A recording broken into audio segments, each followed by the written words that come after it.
Today, we're diving into one of the most raw and powerful stories from the book of Genesis. It's a deeply human story about family, about desperation, and about a divine encounter out in the middle of the desert that would send ripples through generations. It all kicks off with a crisis that leads to a pretty stunning prophecy. So that's the big question we're going to tackle. How does a personal family drama, something so relatable, spiral out until it pulls in a divine messenger and ends with a prophecy that shapes history? Let's get into it. All right, so our story starts with a problem right at the heart of the family. Sarai, who's the wife of the patriarch Abram, can't have children.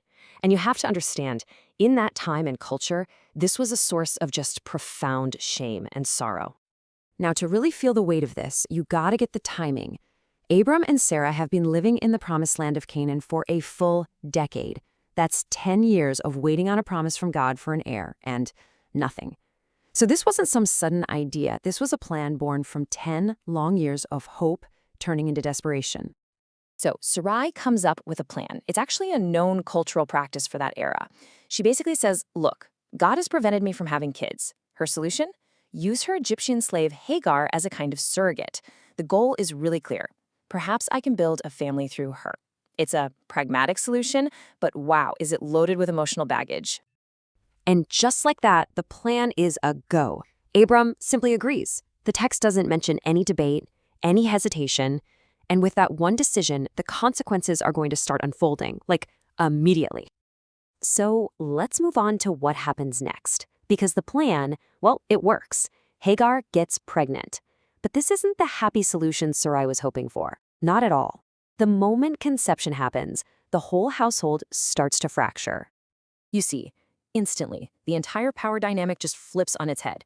Hagar, who was the slave, is now carrying the family heir. This completely changes her status, and her feelings towards Sarai shift from servitude to contempt. The text is blunt. She began to despise her. Sarai is absolutely crushed by this, and she immediately turns on Abram, blaming him for the fallout of the plan she came up with. You are responsible for this, she tells him, basically shifting all the blame for this emotional train wreck right onto her husband. And this just kicks off a vicious cycle. Abram pretty much washes his hands of the whole mess. He tells Sarai, look, she's your slave, you deal with it. So Sarai, feeling despised, lashes out. Her grievance leads directly to the mistreatment of Hagar. The situation just gets so toxic, so unbearable, that Hagar sees only one way out. She has to run. And this takes us to the next critical moment in the story. So picture this. Hagar, pregnant and completely alone, flees into the brutal wilderness. She's not just running from Sarai, she's running from an impossible situation. And it's right here, at her absolute lowest, most vulnerable point, that the story takes a supernatural turn. This moment right here is the turning point of the whole story. Hagar, the Egyptian slave, has a direct encounter with a divine messenger, the angel of the Lord. And the angel's first words are so important. He calls her by her name, Hagar, but he immediately identifies her by her social status, slave of Sarai. Then he asks her these two huge questions about her past and her future, forcing her to really confront what she's doing. Now, the angel's command is tough. He tells her to go back to the very person who caused her suffering and to submit. But, and this is a huge but, this difficult instruction comes with an incredible promise. And here it is, the prophecy. Her son is to be named Ishmael because the Lord has heard her misery. That's a direct validation of her pain. But the prophecy is a two-sided coin. Ishmael will be strong and free, a wild donkey of a man, but his life will also be full of conflict.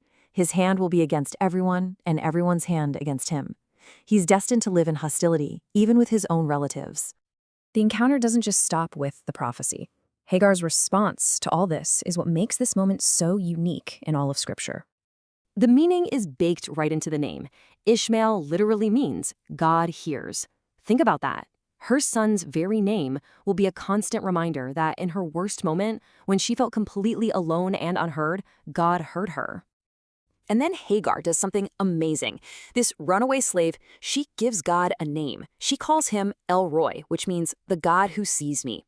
In her suffering, she must have felt invisible, But this encounter proves to her that she was seen. It's this profound personal theology born right out of her own pain. Her experience is so powerful that it actually renames the place where it happened.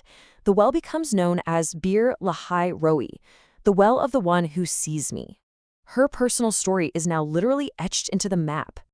And the story wraps up with this simple fact. Hagar does what the angel said. She goes back, and she gives birth to Ishmael. And Abram is 86 years old, marking the official beginning of this new and very complicated branch of his family. So this all brings us to a final, pretty complex question to think about.